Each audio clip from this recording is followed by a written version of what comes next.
السلام علیکم۔ Urdu centre hub میں خوش آمدید۔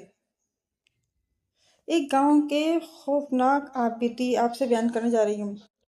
رات کا وقت تھا، گھوپ اندھیری رات تھی، جنگلی گیدڑوں کی آوازیں ہر طرف گونج رہی تھی، چمگادڑ چیخ رہے تھے۔ ایک گھر میں 9 یا 10 سال کی بچی پانی پینے کے غرض سے اٹھی، جیسے ہی گلاس کو ہاتھ لگایا اچانک ایسے آواز آئی جیسے کوئی دیوار پھلانگ کے اندر آیا ہو۔ بچی نے مڑ کر جیسے ہی دیکھا چیخنا چلانے لگی، گھر کے باقی افراد بھی جمع ہو گئے۔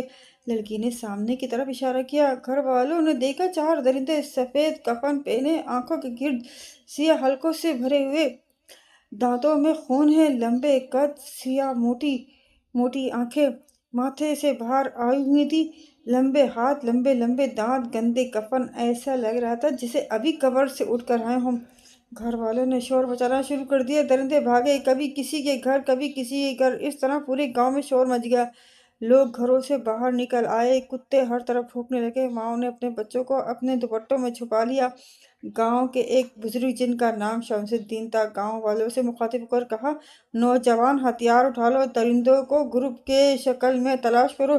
جوانوں کو جو ملا اٹھا لیا، کیونکہ ایسی خوفناک صورتحال کے لیے کوئی تیار نہیں تھا۔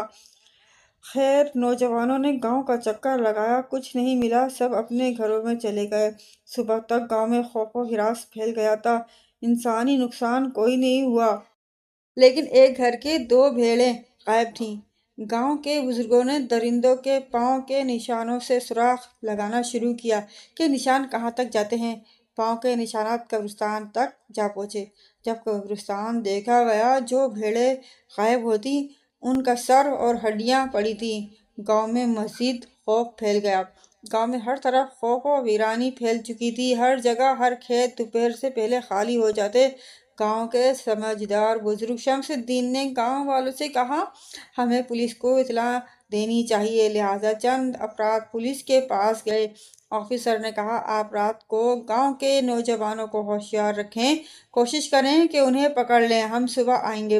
اس طرح اگلی رات صبح سے پہلے سب ہوشیار تھے۔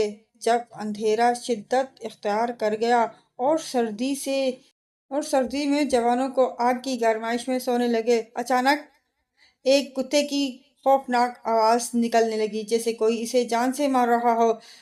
نوجوان اچانک اٹھے، کانپنے لگے، ساتھ گیدڑوں نے شور مچانا شروع کر دیا۔ اچانک ایک درندہ آیا اور نوجوان پر جھپٹا، اسے خنجر مار کر زخمی کر دیا۔ باقی نوجوان ادھر ادھر بھاگنے لگے، گاؤں والے گھروں سے نکلے، بھاگنا شروع کر دیا، بچے چیخنے لگے۔ کچھ دیر میں گاؤں ویران ہو گیا۔ صبح کا سورج طلوع ہوا، سب آہستہ آہستہ کھیتوں سے لوگ باہر جمع ہوئے۔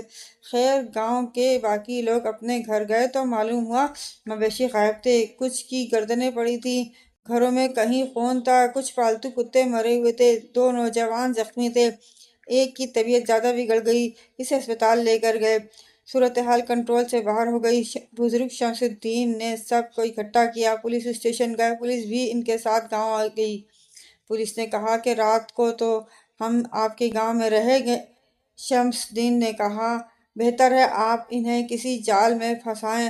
پولیس والوں نے جال بچھایا، رات ہو گئی، درندے گاؤں میں داخل ہوئے، دیکھا کہ 2 بکریاں گھوم رہی ہیں، ایک نوجوان ان کو ہانک رہا ہے، پہرے دار کوئی نہیں ہے۔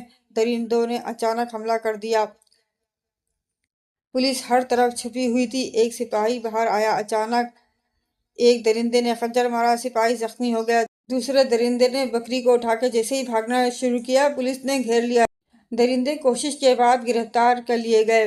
گاؤں والوں نے پہلے اللہ کا پھر پولیس کا شکر ادا کیا۔ پولیس نے جب پوچھ گچھ کی تو معلوم ہوا وہ آدم خور تھے۔ آفیسر نے پوچھا، اپنے بارے میں بتاؤ۔ سب کچھ آدم خوروں نے بتایا، ہم کافی دور سے آئے ہیں، ہمارے پاس کھانے کچھ نہیں ہے، تو ہم کتوں کو مار کر ان کا گوشت کھاتے تھے، ان کا خون پیتے تھے، ان کی اتڑیاں چبا جاتے تھے، ہمیں عادت ہو گئی ہے۔ جب وہاں کے لوگوں کو خبر ہوئی، انہوں نے ہمیں قتل کرنا چاہا، پھر ہم یہاں سے گاؤں میں آئے اور مویشی چوری کرنا شروع کیا۔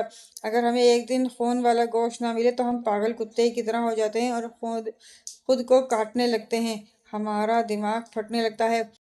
یہ کہانی خود ساختہ ہے، اس لیے ڈرنے کی ضرورت نہیں ہے، حقیقت نہیں ہے۔